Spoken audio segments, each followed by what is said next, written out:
ಸಾಮಾನ್ಯವಾಗಿ ನಾವು ಆಮ್, ಯಾವ್ದಾದ್ರೂ ಕಾಯಿಲೆ ಅಥವಾ ವೈದ್ಯಕೀಯ ರಿಪೋರ್ಟ್ ಬಗ್ಗೆ ಮಾತಾಡುವಾಗ ಅಲ್ಲಿ ಎಕ್ಸ್ರೇಯಲ್ಲಿ ಮೂಳೆ ಮುರಿದ್ರೋದು ಎಷ್ಟು ಸ್ಪಷ್ಟವಾಗಿ ಕಾಣುತ್ತೋ ಅಷ್ಟೇ ನಿಖರತೆಯನ್ನ ನಿರೀಕ್ಷೆ ಮಾಡ್ತೀವಿ ಅಲ್ವಾ? ಹೌದು. ಅಂದ್ರೆ ಕಾಯಿಲೆ ಅಂದ ತಕ್ಷಣ ಅದಕ್ಕೊಂದು ನಿರ್ದಿಷ್ಟ ಚೌಕಟ್ಟಿರಬೇಕು, ನಮ್ಮ ಕಣ್ಣಿಗೆ ಕಾಣಬೇಕು ಅಂತ ಮನುಷ್ಯರ ಸಹಜ ಬುದ್ಧಿ ಬಯಸುತ್ತೆ. ಕರೆಕ್ಟ್. ವೈದ್ಯರು ಆ ಮುರಿದ ಗೆರೆಯನ್ನ ತೋರ್ಸಿ ಇಲ್ಲಿದೆ ನೋಡಿ ಸಮಸ್ಯೆ ಅಂತ ನೇರವಾಗಿ ಹೇಳ್ದಾಗ ನಮ್ಗೊಂದ್ ರೀತಿಯ ನೆಮ್ಮದಿ ಸಿಗುತ್ತೆ. ಖಂಡಿತ. ಅದು ಎಲ್ಲವೂ ನಮ್ಮ ನಿಯಂತ್ರಣದಲ್ಲಿದೆ ಅನ್ನೋ ಒಂದು ಭ್ರಮೆಯನ್ನ ಹುಟ್ಟುಹಾಕತ್ತೆ. ಬಟ್ ನಾವು ಪ್ರಕೃತಿ ಮತ್ತೆ ಈ ಸಾಂಕ್ರಾಮಿಕ ರೋಗಗಳ ಲೋಕಕ್ಕೆ ಕಾಲಿಟ್ಟಾಗ ಆ ಎಕ್ಸ್ರೇ ಯಂತ್ರ ಇದ್ದಕ್ಕಿದ್ದಂತೆ ಕೆಟ್ಟ ಹೋದಂತೆ ಭಾಸವಾಗುತ್ತೆ. ನಾವೀಗ ಮಾಡ್ತಾ ಇರೋ ಈ ಡೀಪ್ ಡೈವ್ನ ಉದ್ದೇಶ ಕೂಡ ಅದೇ, ಈ ಮಸುಕಾದ ಚಿತ್ರಣದ ಹಿಂದಿನ ವಾಸ್ತವನ ಬಿಡ್ಸಿ ನೋಡೋದು. ರೈಟ್. ಯಾಕೆಂದ್ರೆ ಕೇವಲ ತಮಿಳುನಾಡು ಅಥವಾ ಬಿಹಾರದಲ್ಲಿ ಮಾತ್ರವೇ ಸುದ್ದಿಯಲ್ಲಿದ್ದ, ಎಲ್ಲೋ ನೂರಾರು ಮೈಲ್ಗಳ ದೂರದಲ್ಲಿ ನಡೀತಾ ಇದೆ ಅನ್ಕೊಂಡಿದ್ದ ಆ ಹಕ್ಕಿ ಜ್ವರ, ಅದೇ H5N1 ವೈರಸ್. ಹೌದು, ಆ ವೈರಸ್ ದಿಢೀರನೆ ನಮ್ಮ ಕರ್ನಾಟಕದ ರಾಜಧಾನಿ ಬೆಂಗಳೂರಿನ ಹೆಸರುಘಟ್ಟಕ್ಕೆ ಬಂದು ಅಪ್ಪಳಿಸಿದಾಗ ಪರಿಸ್ಥಿತಿ ಎಷ್ಟು ಗಂಭೀರವಾಗಿದೆ ಅಂತ ನಮಗರ್ಥ ಆಗುತ್ತೆ. ನಿಜ. ಹೆಸರಘಟ್ಟದ ಸರ್ಕಾರಿ ಪೌಲ್ಟ್ರಿ ಫಾರ್ಮ್ನಲ್ಲಿ ನಡೆದಿರುವ ಈ ಘಟನೆ ಬಗ್ಗೆ ನಾವು ಇವತ್ತು ಆಳವಾಗಿ ವಿಶ್ಲೇಷಣೆ ಮಾಡ್ತಾ ಇದ್ದೀವಿ. ಇದು ಕೇವಲ ಮೇಲ್ನೋಟದ ಸುದ್ದಿಗೆ ಬೆಚ್ಚಿಬೀಳುವ ವಿಷಯ ಅಲ್ಲ. ಖಂಡಿತವಾಗಿಯೂ ಅಲ್ಲ. ಇದು ಇಡೀ ದಕ್ಷಿಣ ಭಾರತದ ಪಶುಸಂಗೋಪನಾ ವಲಯಕ್ಕೆ ಎದುರಾಗಿರುವ ಅತಿ ದೊಡ್ಡ ಜೈವಿಕ ಸವಾಲು ಅಂತಾನೆ ಹೇಳ್ಬೋದು. ಸೊ ಇದನ್ನೀಗ ಬಿಡಿಸಿ ನೋಡೋಣ. ಆ ಸರ್ಕಾರಿ ಫಾರ್ಮ್ನಲ್ಲಿ ಅಸಲಿಗೇನಾಯ್ತು? ಏಪ್ರಿಲ್ 14ರಂದು ಹೆಸರಘಟ್ಟದ ಮುತ್ಕೂರು ಗ್ರಾಮದಲ್ಲಿ ಈ ವರ್ಷದ ಮೊದಲ ಹಕ್ಕಿಜ್ವರ ಪ್ರಕರಣ ಪತ್ತೆಯಾಯಿತು. ಆಮೇಲೆ ಆ ನಂತರದ 24 ಗಂಟೆಗಳಲ್ಲಿ ನಡೆದ ಕ್ಷಿಪ್ರ ಕಾರ್ಯಾಚರಣೆ ಇದೆಯಲ್ಲ, ಅದು ನಿಜಕ್ಕೂ ಆಶ್ಚರ್ಯ ತರಿಸುವಂಥದ್ದು. ಏಪ್ರಿಲ್ 15ರ ಹೊತ್ತಿಗೆ ಅಲ್ಲಿ ತೆಗೆದುಕೊಂಡ ಕಠಿಣ ನಿರ್ಧಾರಗಳ ಅಂಕಿಅಂಶಗಳು ಭಾರೀ ಪ್ರಮಾಣದಲ್ಲಿವೆ. ಹೌದು, ಆ ನಂಬರ್ಸ್ ನೋಡಿದ್ರೆ ಯಾರಿಗಾದ್ರೂ ಶಾಕ್ ಆಗುತ್ತೆ. ಕೇವಲ ಒಂದೇ ದಿನದಲ್ಲಿ 7,444 ಕೋಳಿಗಳನ್ನ ನಾಶಪಡಿಸಲಾಗಿದೆ.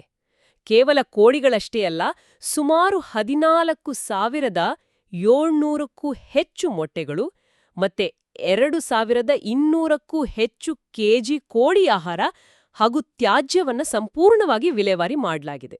ಪಶುಪಾಲನೆ ಇಲಾಖೆಯ ನಿರ್ದೇಶಕರಾದ ಡಾ. ಪಿ. ಶ್ರೀನಿವಾಸ್ ಅವರು ಹೇಳಿರೋ ಹಾಗೆ ಕೇಂದ್ರ ಸರ್ಕಾರದ ಮಾರ್ಗಸೂಚಿಯಂತೆಯೇ ಈ ಕ್ರಮ ಕೈಗೊಳ್ಳಲಾಗಿದೆ. ಬಟ್ ನನಗಿಲ್ಲಿ ಬರೋ ಪ್ರಶ್ನೆ ಏನಪ್ಪಾ ಅಂದ್ರೆ, ಒಂದೇ ದಿನದಲ್ಲಿ ಇಷ್ಟು ದೊಡ್ಡ ಮಟ್ಟದ ನಾಶ ಮಾಡೋದು ಅಂದ್ರೆ ಇದು ಕೇವಲ ರೋಗ ನಿಯಂತ್ರಣವೋ ಅಥವಾ ಇದೊಂದು ರೀತಿಯ ಬೆಂಕಿ ನಂದಿಸುವ ತುರ್ತು ಕಾರ್ಯಾಚರಣೆಯೋ? ಅಂದ್ರೆ ಆ ಸ್ಕಾಚ್ಡ್ ಅರ್ತ್ ಪಾಲಿಸಿ ಅಂತಾರಲ್ಲ ಹಾಗೆ. ಅಲ್ಲಿರುವ 7,500 ಕೋಳಿಗಳಿಗೂ ನಿಜಕ್ಕೂ ಸೋಂಕು ತಗ್ಲಿತ್ತಾ? ಇಲ್ಲಿ ಗಮನಿಸಬೇಕಾದ ಅತ್ಯಂತ ಕುತೂಹಲಕಾರಿ ವಿಷಯ ಏನಂದ್ರೆ, ನೀವು ಕೇಳಿದ ಆ ಪ್ರಶ್ನೆಯಲ್ಲೇ ಈ ಕಾರ್ಯಾಚರಣೆಯ ಸೂಕ್ಷ್ಮತೆ ಅಡಗಿದೆ. ಆ 7,000ಕ್ಕೂ ಹೆಚ್ಚು ಕೋಳಿಗಳಲ್ಲಿ ಬಹುಪಾಲು ಕೋಳಿಗಳು ಬಹುಶಃ ಸಂಪೂರ್ಣ ಆರೋಗ್ಯವಾಗಿಯೇ ಇದ್ದಿರಬಹುದು. ಹೌದಾ? ಆರೋಗ್ಯವಾಗಿದ್ರೂ ನಾಶ ಮಾಡಿದ್ರಾ? ಹೌದು, ಅನಿವಾರ್ಯ. ಯಾಕಂದ್ರೆ ಈ H5N1 ವೈರಸ್ ಅನ್ನೋದು ಒಂದು ಜೀವಂತ ಟೈಮ್ ಬಾಂಬ್ ಇದ್ದಂತೆ. ಒಂದು ಕೋಳಿಯಲ್ಲಿ ರೋಗಲಕ್ಷಣ ಕಾಣಿಸ್ಕೊಳ್ಳೋ ಹೊತ್ತಿಗಾಗಲೇ ಅದು ತನ್ನ ಉಸಿರಾಟದ ಮೂಲಕ, ಉದುರುವ ಗರಿಗಳ ಮೂಲಕ, ಓಹೋ, ಮತ್ತೆ ಮುಖ್ಯವಾಗಿ ತನ್ನ ಹಿಕ್ಕೆಯ ಮೂಲಕ ಕೋಟ್ಯಾಂತರ ವೈರಸ್ ಕಣಗಳನ್ನ ಗಾಳಿಗೆ ಮತ್ತೆ ಅಲ್ಲಿನ ಧೂಳಿಗೆ ಸೇರಿಸ್ಬಿಟ್ಟಿರುತ್ತೆ. ಅಂದ್ರೆ ಕೇವಲ ರೋಗಲಕ್ಷಣ ಇರೋ ಆ ಒಂದೆರಡು ಕೋಳಿಗಳನ್ನ ಮಾತ್ರ ಆರಿಸಿ ತೆಗೆದು ಹಾಕೋದು ವೈಜ್ಞಾನಿಕವಾಗಿ ಅಸಾಧ್ಯ ಅಂತಾಯ್ತು. ಅಕ್ಷರಶಃ ಅಸಾಧ್ಯ. ಈ ವೈರಸ್ನ ಪ್ರಸರಣ ವೇಗ ಎಷ್ಟಿರುತ್ತಂದ್ರೆ, ಕೆಲಸಗಾರರ ಬೂಟುಗಳಿಗೆ ಅಂಟಿಕೊಂಡಿರೋ ಸಣ್ಣ ಮಣ್ಣಿನ ಕಣ ಅಥವಾ ಫಾರಂನೊಳಗೆ ಬಂದೋದ ಒಂದು ವಾಹನದ ಟೈರ್ನಿಂದಲೂ ಇದು ಪಕ್ಕದ ಫಾರಂಗಳಿಗೆ ಕ್ಷಣಾರ್ಧದಲ್ಲಿ ಹರಡಿಬಿಡಬಹುದು. ಮೈ ಗಾಡ್. ಮತ್ತೆ ಈ ಮೊಟ್ಟೆ ಮುದ್ದು ಆಹಾರವನ್ನ ಯಾಕೆ ನಾಶ ಮಾಡಿದ್ರು ಅಂತ ನಾನು ಯೋಚಿಸ್ತಾ ಇದ್ದೆ. ಅದೇ, ಕೋಳಿ ಆಹಾರದ ಮೇಲೆ ವೈರಸ್ ಕೂತಿದ್ರೆ ಅದು ಮತ್ತೊಂದು ಹಕ್ಕಿಯ ದೇಹ ಸೇರೋದು ಕೇವಲ ನಿಮಿಷಗಳ ಕೆಲಸ.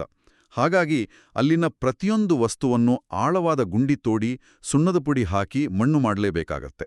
ಇದು ಮೇಲ್ನೋಟಕ್ಕೆ ಕ್ರೂರ ಅನಿಸಿದ್ರೂ ಇಡೀ ರಾಜ್ಯದ ಪೌಲ್ಟ್ರಿ ಉದ್ಯಮವನ್ನ ಉಳಿಸಲಿರೋ ಏಕೈಕ ವೈಜ್ಞಾನಿಕ ಮಾರ್ಗ ಅಲ್ವಾ? ಖಂಡಿತ. ಅತ್ಯಂತ ಕಟ್ಟುನಿಟ್ಟಿನ ಜೈವಿಕ ಸುರಕ್ಷತಾ ಕ್ರಮಗಳಿವು. ಸರಿ, ಈ ಕಠಿಣವಾದ ವಿಲೇವಾರಿ ಪ್ರಕ್ರಿಯೆ ಹಿಂದಿನ ಅನಿವಾರ್ಯತೆ ಅರ್ಥ ಆಯ್ತೋ. ಬಟ್ ನನ್ನ ತಲೆಯಲ್ಲಿ ಕೊರೆಯುತ್ತಿರೋ ಇನ್ನೊಂದು ದೊಡ್ಡ ಪ್ರಶ್ನೆ ಅಂದ್ರೆ, ಇಷ್ಟೊಂದು ಬಿಗಿ ಭದ್ರತೆ ಇರೋ, ನಿರಂತರವಾಗಿ ನಿಯಮಾವಳಿಗಳನ್ನ ಪಾಲಿಸೋ ಸರ್ಕಾರಿ ಫಾರಂನೊಳಗೆ ಈ ಕಣ್ಣಿಗೆ ಕಾಣದ ಶತ್ರು ನುಸುಳಿದ್ದೇಗೆ? ಇದು ಬಹಳ ಮುಖ್ಯವಾದ ಪಾಯಿಂಟ್.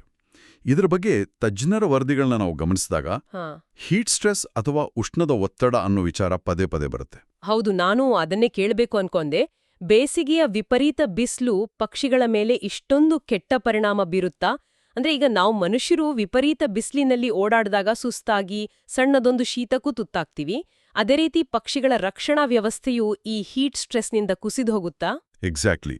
ಬಟ್ ಅಲ್ಲಿ ನಾವು ಮನುಷ್ಯರ ದೇಹದ ಉಷ್ಣಾಂಶ ನಿಯಂತ್ರಣ ವ್ಯವಸ್ಥೆಗೂ ಹಕ್ಕಿಗಳ ವ್ಯವಸ್ಥೆಗೂ ಇರೋ ಭಾರೀ ವ್ಯತ್ಯಾಸವನ್ನ ಅರ್ಥ ಮಾಡ್ಕೊಳ್ಬೇಕು. ದೇಹವನ್ನ ತಂಪಾಗ್ಸುತ್ತವೆ, ಹಾ ಆದರೆ ಹಕ್ಕಿಗಳಿಗೆ ಆ ಬೆವರು ಗ್ರಂಥಿಗಳೇ ಇರಲ್ಲ. ಓ ರೈಟ್. ತಾಪಮಾನ ಮಿತಿಮೀರಿದಾಗ ಅವು ತಮ್ಮ ಉಸಿರಾಟದ ವೇಗವನ್ನ ಹೆಚ್ಚಿಸಿ ಬಾಯಿಯನ್ನ ತೆರೆದು ನಾಯಿಯಂತೆ ಒಗಚುತ್ತಾ ಅಂದ್ರೆ ಪ್ಯಾಂಟಿಂಗ್ ಮಾಡ್ತಾ ಉಷ್ಣವನ್ನ ಹೊರಹಾಕಲು ನಿರಂತರ ಪ್ರಯತ್ನಿಸ್ತವೆ. ಓಹೋ, ಅಂದ್ರೆ ಶರೀರದ ಮೂಲಭೂತ ಶಕ್ತಿಯೆಲ್ಲ ಕೇವಲ ಈ ತಾಪಮಾನ ನಿಯಂತ್ರಣದ ಹೋರಾಟಕ್ಕೆ ವ್ಯಯಾಗುತ್ತೆ ಅಂತಾಯ್ತು. ನಿಖರವಾಗಿ.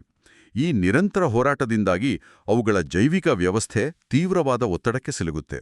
ರೋಗನಿರೋಧಕ ವ್ಯವಸ್ಥೆಗೆ ಅಗತ್ಯವಾದ ಶಕ್ತಿ ಪೂರೈಕೆನೇ ಸ್ಥಗಿತಗೊಳ್ಳುತ್ತೆ. ಆಗ್ಲೇ ಈ ವೈರಸ್ ಅಟ್ಯಾಕ್ ಮಾಡೋದು ಅಲ್ವಾ? ಹೌದು. ಇಂಥ ಸಮಯದಲ್ಲಿ ಒಂದು ಸಣ್ಣ ವೈರಸ್ ಕಣ ದೇಹ ಸೇರಿದ್ರೂ ಅದನ್ನು ತಡೆಯುವ ಯಾವುದೇ ಆಂತರಿಕ ರಕ್ಷಣಾ ಸೇನೆ ಅಲ್ಲಿರಲ್ಲ.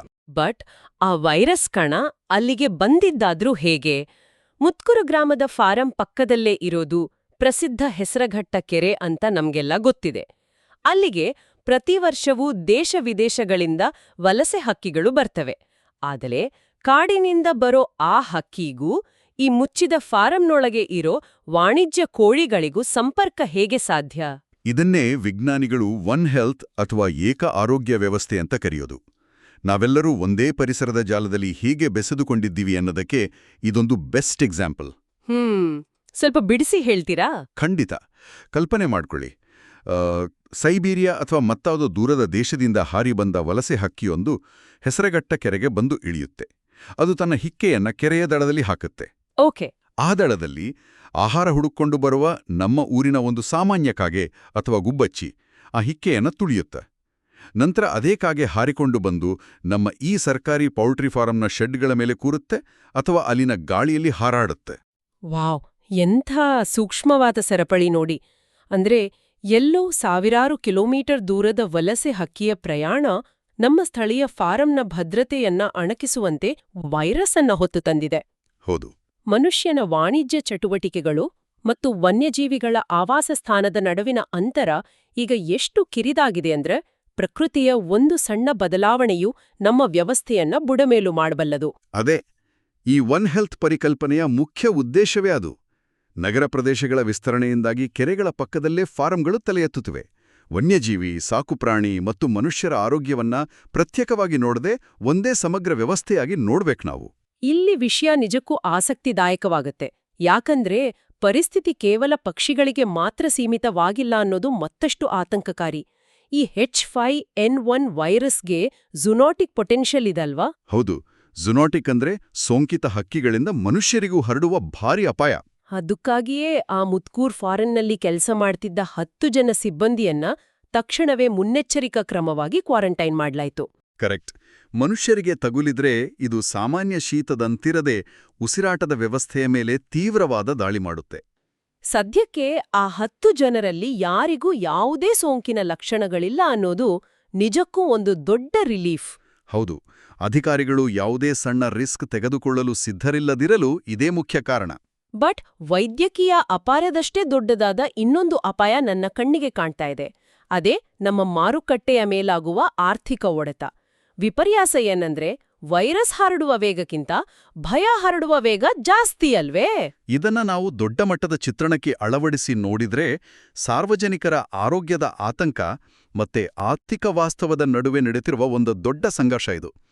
ವೈರಸ್ ಒಂದು ಹಕ್ಕಿಯ ವೇಗದಲ್ಲಿ ಚಲಿಸಿದ್ರೆ ವದಂತಿಗಳು ವಾಟ್ಸಾಪ್ ಫಾರ್ವರ್ಡ್ಗಳ ವೇಗದಲ್ಲಿ ಚಲಿಸ್ತವೆ. ಹೌದು, ನಿಜ. 10 ಜನರನ್ನ ಕ್ವಾರಂಟೈನ್ ಮಾಡಿದ್ದು ಕೇವಲ ಮುಂಜಾಗ್ರತೆ ಆದ್ರೂ ಮಾರುಕಟ್ಟೆಯಲ್ಲಿ ಆಗ್ತಾ ಇರೋ ಆರ್ಥಿಕ ನಷ್ಟಕ್ಕೆ ಮದ್ದೇನು? ಒಂದು ಫಾರಂನಲ್ಲಿ ಹಕ್ಕಿ ಜ್ವರ ಬಂತು ಅಂತ ಸುದ್ದಿ ಹರಿದಾಡ್ದ ತಕ್ಷಣ ಇಡೀ ರಾಜ್ಯಾದ್ಯಂತ ಕೋಳಿ ಉತ್ಪನ್ನಗಳ ಬೇಡಿಕೆ ದಿಗೀರಂತ ಕುಸಿದುಬಿಡ್ತು. ಅಂದ್ರೆ ರೋಗವಿಲ್ಲದಿದ್ರೂ ಕೇವಲ ವದಂತಿಗಳು ಹೇಗೆ ಇಡೀ ಉದ್ಯಮವನ್ನ ಬುಡಮೇಲು ಮಾಡಬಲ್ಲವು ಅನ್ನೋದಕ್ಕೆ ಇದೇ ಸಾಕ್ಷಿ. ರೋಗದಿಂದ ಸಾಯ್ತಿರುವ ಕೋಳಿಗಳಿಗಿಂತ ಗ್ರಾಹಕರ ಭಯದಿಂದಾಗಿ ಮೌಲ್ಯ ಕಳೆದುಕೊಳ್ತಿರುವ ಲಕ್ಷಾಂತರ ಆರೋಗ್ಯವಂತ ಕೋಳಿಗಳೇ ಆರ್ಥಿಕತೆಗೆ ದೊಡ್ಡ ಪೆಟ್ಟು ನೀಡ್ತಾ ಇವೆ. ವಿಜ್ಞಾನಿಗಳು ಎಷ್ಟೇ ಸ್ಪಷ್ಟಪಡಿಸಿದ್ರೂ ಜನರಲ್ಲಿ ಭಯ ಇದ್ದೇ ಇರುತ್ತೆ. ಅದೇ ಕೋಳಿ ಮಾಂಸವನ್ನ ಅಥವಾ ಮೊಟ್ಟೆಯನ್ನ ಸರಿಯಾದ ತಾಪಮಾನದಲ್ಲಿ ಚೆನ್ನಾಗಿ ಕುದಿಸಿ ಅಥವಾ ಬೇಯಿಸಿ ತಿಂದ್ರೆ ಈ ವೈರಸ್ ಸಂಪೂರ್ಣವಾಗಿ ನಾಶವಾಗುತ್ತೆ. ಮನುಷ್ಯರಿಗೆ ಯಾವುದೇ ಅಪಾಯವಿಲ್ಲ. ಆದ್ರೂ ಗ್ರಾಹಕರ ಮನಸ್ಸಿನಲ್ಲಿ ಕೂತಿರುವ ಭಯವನ್ನ ಒರಸೆ ಹಾಕೋದು ಕಷ್ಟ.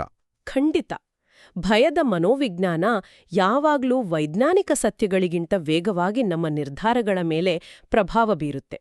ಸೊ ಇಷ್ಟೆಲ್ಲ ವೈದ್ಯಕೀಯ ಮತ್ತು ಆರ್ಥಿಕ ಸವಾಲುಗಳಿರುವಾಗ ಸರ್ಕಾರ ಇದನ್ನ ನಿಯಂತ್ರಣದಲ್ಲಿಟ್ಕೊಳ್ಳಲು ಯಾವ ರೀತಿಯ ಬೇಲಿ ಹಾಕಿದೆ ಅಂತ ನೋಡೋಣ.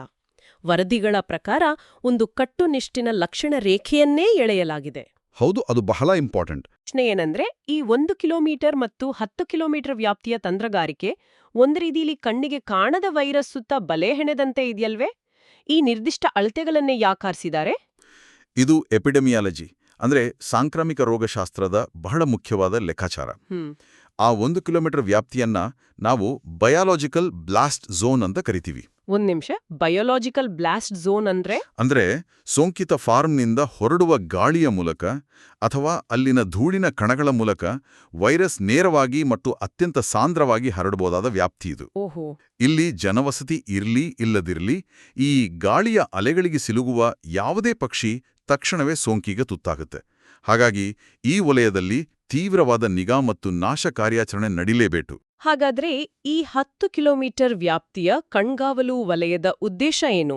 ಅಲ್ಲಿರುವ 36 ಹಳ್ಳಿಗಳು ಮತ್ತೆ 54 ಚಿಕನ್ ಸೆಂಟರ್ಗಳ ಮೇಲೆ ಕಣ್ಗಾವಲು ಇಡಲಾಗಿದೆ. ಈ ವೈರಸ್ ಗಾಳಿಯಲ್ಲಿ ಅಷ್ಟು ದೂರ ಹಾರಿ ಹೋಗ್ಬಲ್ಲಾ? ಇಲ್ಲ, ವೈರಸ್ ತಾನಾಗಿಯೇ 10 ಕಿಲೋಮೀಟರ್ ಗಾಳಿಯಲ್ಲಿ ತೇಲ್ಕೊಂಡೋಗಲ್ಲ. ಮತ್ತೆ 1 ಕಿಲೋಮೀಟರ್ ವಲಯ ಗಾಳಿಯ ಮೂಲಕ ಹರಡುವ ರಿಸ್ಕನ್ನ ತಡೆದ್ರೆ 10 ಕಿಲೋಮೀಟರ್ ವಲಯ ಬಂದು ಮೆಕ್ಯಾನಿಕಲ್ ವೆಕ್ಟರ್ಸ್ ಅಂದ್ರೆ ಭೌತಿಕ ವಾಹಕಗಳ ಮೂಲಕ ಹರಡುವ ರಿಸ್ಕನ್ನ ನಿಯಂತ್ರಿಸುತ್ತೆ. ಭೌತಿಕ ವಾಹಕಗಳು ಅಂದ್ರೆ ನಾವು ಮನುಷ್ಯರು ಬಳಸುವ ವಸ್ತುಗಳೇ ಇರಬಹುದಲ್ವೇ? ಹೌದು. ಉದಾಹರಣೆಗೆ, ಸೋಂಕಿತ ಫಾರಂನ ಸಮೀಪ ಓಡಾಡಿದ ಒಂದು ಫೀಡ್ ಲಾರಿ, ಫಾರಂನ ಕೆಲಸಗಾರರು ಓಡಾಡುವ ಬೈಕು ಅಥವಾ ಆ ಪ್ರದೇಶದ ತ್ಯಾಜ್ಯವನ್ನು ಎತ್ಕೊಂಡು ಹಾರುವ ಸ್ಥಳೀಯ ಹದ್ದು ಮತ್ತು ನಾಯಿಗಳು. ಓ, ಕರೆಕ್ಟ್. ಇವು ಸಾಮಾನ್ಯವಾಗಿ 10 ಕಿಲೋಮೀಟರ್ ಸುತ್ತಳತೆಯಲ್ಲಿ ತಮ್ಮ ದೈನಂದಿನ ಓಡಾಟವನ್ನು ಹೊಂದಿರ್ತವೆ. ಅಂದ್ರೆ ನಮ್ಮ ವಾಹನಗಳು ಅಥವಾ ಸ್ಥಳೀಯ ಪ್ರಾಣಿಗಳು ಈ ವೈರಸ್ಸನ್ನ ಮುಂದಿನ ಊರಿಗೆ ಹೊತ್ಕೊಂಡು ಹೋಗದಂತೆ ತಡೆಯಲು ಹಾಕಿರುವ ಅತ್ಯಂತ ವ್ಯವಸ್ಥಿತವಾದ ಬಲೆ ಇದು. ನಿಜಕ್ಕೂ ಆಶ್ಚರ್ಯವಾಗುತ್ತೆ. ಮತ್ತೆ ಇದು ಕೇವಲ 1-2 ದಿನದ ಕಾರ್ಯಾಚರಣೆ ಅಲ್ಲ ಅನ್ನೋದು ಕೂಡ ನಮ್ಗೆ ಗೊತ್ತಾಗಿದೆ. ಮುಂದಿನ 2 ತಿಂಗಳ ಕಾಲ ಪ್ರತಿ 15 ದಿನಗಳಿಗೊಮ್ಮೆ ಈ ವಲಯಗಳಿಂದ ಸ್ಯಾಂಪಲ್ಗಳನ್ನ ಸಂಗ್ರಹಿಸಿ ಭೋಪಾಲ್ನಲ್ಲಿರುವ ಲ್ಯಾಬ್ಗೆ ಅಂದ್ರೆ ರಾಷ್ಟ್ರೀಯ ಉನ್ನತ ಮಟ್ಟದ ಸುರಕ್ಷಿತ ಪಶುರೋಗ ಸಂಸ್ಥೆಗೆ ಪರೀಕ್ಷೆಗಾಗಿ ಕಳುಹಿಸುವ ಪ್ರಕ್ರಿಯೆ ಆರಂಭಿಸಿದ್ದಾರೆ. ಹೌದು, NIHSADಗೆ ಕಳಿಸ್ತಾರೆ. ಒಮ್ಮೆ ಆ ಫಾರಮನ್ನ ಖಾಲಿ ಮಾಡಿದ್ಮೇಲೆ ಸಮಸ್ಯೆ ಬಗೆಹರಿಯುತ್ತಲ್ವಾ? ಮತ್ತೆ ಯಾಕೆ ಈ ನಿರಂತರ ಪರೀಕ್ಷೆ? ಯಾಕಂದ್ರೆ ವೈರಸ್ ಕಣ್ಣಿಗೆ ಕಾಣದ ಶತ್ರು. ಮಣ್ಣಿನ ಮೂಲೆಯಲ್ಲಿ, ಯಾವುದೋ ನೀರಿನ ಗುಂಡಿಯಲ್ಲಿ ಅಥವಾ ಶೆಡ್ನ ಮಾಡಿನಲ್ಲಿ ಸಿಲುಕಿರುವ ಒಣಗಿದ ಗರಿಯಲ್ಲಿ ಅದು ಸುಪ್ತವಾಗಿ ಅಡಗಿರಬಹುದು. ಸತತವಾಗಿ ಭೋಪಾಲ್ನ ಲ್ಯಾಬ್ನಿಂದ ಈ ಸ್ಯಾಂಪಲ್ಗಳ ನೆಗೆಟಿವ್ ಬರೋವರೆಗೂ ನಾವು ಗೆದ್ದಿದ್ದೀವಿ ಅಂತ ಘೋಷಿಸುವಂತಿಲ್ಲ. ವೈಜ್ಞಾನಿಕ ಕಣ್ಗಾವಲು ವ್ಯವಸ್ಥೆಯ ಮಹತ್ವವೇ ಇದು. ಇದು ಭವಿಷ್ಯದ ರಕ್ಷಣೆಗಿರೋ ನಿರಂತರ ಹೋರಾಟದ ಒಂದು ಭಾಗವಷ್ಟೇ. ಖಂಡಿತ. ಸೊ ಇಷ್ಟೆಲ್ಲ ಚರ್ಚೆ ಮಾಡಿದ್ಮೇಲೆ ನಮ್ಗೆ ಸ್ಪಷ್ಟವಾಗುವ ವಾಸ್ತವ ಏನಂದ್ರೆ, ಪ್ರಸ್ತುತ ಹಕ್ಕಿಜ್ವರ ಕೇವಲ ಒಂದು ಪ್ರದೇಶಕ್ಕೆ ಸೀಮಿತವಾಗಿದೆ. ಅಧಿಕಾರಿಗಳು ತ್ವರಿತವಾಗಿ ಸ್ಪಂದಿಸಿ ಕಠಿಣ ನಿರ್ಧಾರಗಳನ್ನ ತೆಗೆದುಕೊಂಡು ಅಗತ್ಯ ಮುನ್ನೆಚ್ಚರಿಕೆ ವಹಿಸಿದ್ದಾರೆ. ಹೌದು. ಹಾಗಾಗಿ ಯಾರೂ ಆತಂಕ ಪಡುವ ಅಗತ್ಯವಿಲ್ಲ. ಕೋಳಿಮಾಂಸ ಅಥವಾ ಮೊಟ್ಟೆಗಳನ್ನ ಸರಿಯಾಗಿ ಬೇಯಿಸಿ ತಿನ್ನುವ ಕನಿಷ್ಠ ಜಾಗೃತಿ ನಮ್ಮಲ್ಲಿದ್ರೆ ಸಾಕು. ನಿಜ. ಮತ್ತೆ ಇಂದಿನ ಮಾಹಿತಿಯ ಅತಿ ಹರಿವಿನ ಅಂದ್ರೆ ಇನ್ಫಾರ್ಮೇಷನ್ ಓವರ್ಲೋಡ್ನ ನಡುವೆ ವಾಟ್ಸಾಪ್ ವದಂತಿಗಳನ್ನ ಕುರುಡಾಗಿ ನಂಬಬಾರದು. ಕರೆಕ್ಟ್. ಇಂತಹ ಘಟನೆಯ ಹಿಂದಿನ ಸರಿಯಾದ ಕಾರಣಗಳು ಮತ್ತು ವಾಸ್ತವಿಕ ಅಂಕಿಅಂಶಗಳನ್ನ ವಿಶ್ಲೇಷಿಸಿ ಅರ್ಥಮಾಡಿಕೊಳ್ಳೋದು ಸುದೃಢ ಸಮಾಜದ ಲಕ್ಷಣ. ಮಾಹಿತಿಯೇ ಇಂತಹ ಬಿಕ್ಕಟ್ಟಿನ ಸಮಯದಲ್ಲಿ ಅತಿದೊಡ್ಡ ಅಸ್ತ್ರ. ಖಂಡಿತವಾಗಿಯೂ. ಕಲಿಯುವ ಆಸಕ್ತಿ ಹೊಂದಿರುವರಿಗೆ ಈ ಘಟನೆ ಅರಿವಿನ ಮಹತ್ವವನ್ನ ಎತ್ತಿ ತೋರಿಸುತ್ತೆ. ಈ ಚರ್ಚೆಯನ್ನ ಮುಗಿಸೋ ಮುನ್ನ ನಾವೆಲ್ಲರೂ ಆಳವಾಗಿ ಯೋಚನೆ ಮಾಡಬೇಕಾದ ಒಂದು ವಿಷಯವನ್ನ ನಿಮ್ಮ ಮುಂದಿಡ್ತಾ ಇದ್ದೀನಿ. ಹೇಳಿ. ನಮ್ಮ ನಗರಗಳು ಅತೀ ವೇಗವಾಗಿ ಕಾಂಕ್ರೀಟ್ ಕಾಡುಗಳಾಗಿ ಬೆಳೆಯುತ್ತಿವೆ.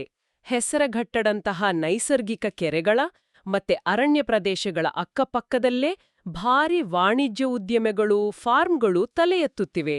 ಹಾಗಾದ್ರೆ ಭವಿಷ್ಯದ ನಗರ ಯೋಜನೆಯನ್ನ ರೂಪಿಸುವಾಗ ಕೇವಲ ಮನುಷ್ಯರ ಆರ್ಥಿಕ ಅನುಕೂಲವನ್ನಷ್ಟೇ ನೋಡದೆ ಕಾಡು ಹಕ್ಕಿಗಳು, ವನ್ಯಜೀವಿಗಳು ಮತ್ತು ಸಾಕುಪ್ರಾಣಿಗಳ ಆವಾಸಸ್ಥಾನಗಳ ನಡುವೆ ಒಂದು ಪರಿಸರ ಸ್ನೇಹಿ ಬಫರ್ ವಲಯ ಅಂದ್ರೆ ಈಕೋ ಫ್ರೆಂಡ್ಲಿ ಬಫರ್ ಝೋನ್ಸ್ ಅನ್ನ ಸೃಷ್ಟಿಸುವುದು ಮುಂದಿನ ಪೀಳಿಗೆಯ ಅತಿ ದೊಡ್ಡ ಅನಿವಾರ್ಯತೆಯಾಗಲಿದೆಯಾ? ಇದೊಂದು ಬಹಳ ಗಂಭೀರವಾದ ಪ್ರಶ್ನೆ. ನಾವು ಪ್ರಕೃತಿಯ ಮನೆಗೆ ಲಗ್ಗೆ ಇಟ್ಟು ಆಮೇಲೆ ಪ್ರಕೃತಿ ನಮ್ಮ ಮೇಲೆ ವೈರಸ್ ದಾಳಿ ಮಾಡ್ತು ಅಂತ ದೂರ್ತಾ ಕೂರೋದು ಎಷ್ಟು ಸರಿ? ಅಂತಹ ಬಫರ್ ವಲಯಗಳನ್ನ ನಿರ್ಮಿಸದಿದ್ದರೆ ಕಣ್ಣಿಗೆ ಕಾಣದ ಇಂತಹ ಅದೆಷ್ಟು ವೈರಸ್ಗಳೆದುರು ನಾವು ನಿರಂತರವಾಗಿ ಸೋಲೊಪ್ಪುಕೊಡಬೇಕಾಗುತ್ತೋ? ಈ ಕುರಿತು ಪ್ರತಿಯೊಬ್ಬರೂ ಒಮ್ಮೆ ಯೋಚಿಸಿ.